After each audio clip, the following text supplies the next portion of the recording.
Hello, my name is Ema Nikolovska, and I'm very excited to be presenting this video today.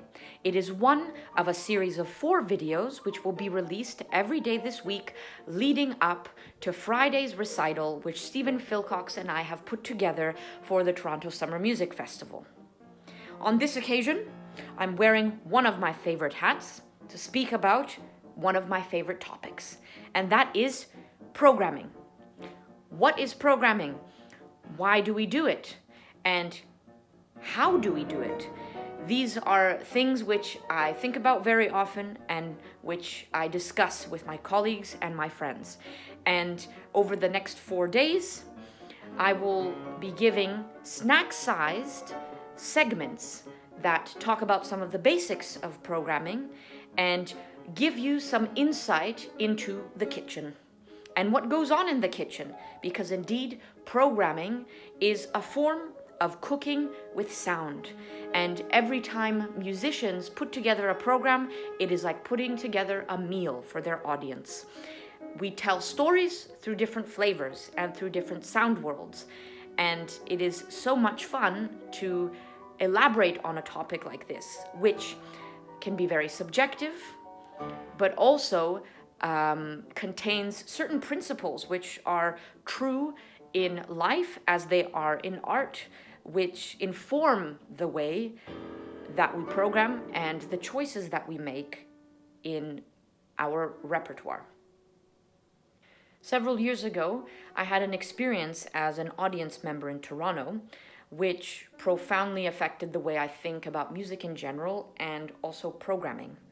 I went to a concert that Chris Thiele, the mandolinist, gave in Kerner Hall, and he offered a program with Bach solo violin music on mandolin and bluegrass, as well as his original music and some covers.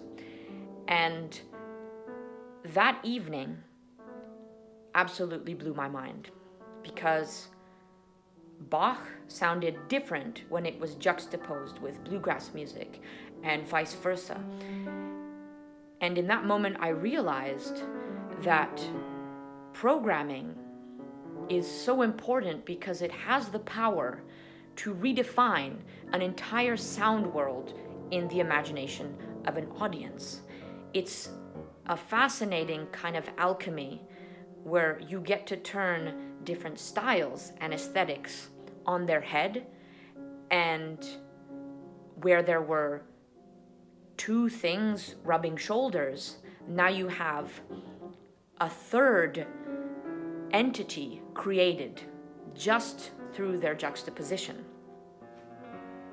Juxtaposition and contrast are another way of saying tension and release, which is one of the driving forces of storytelling.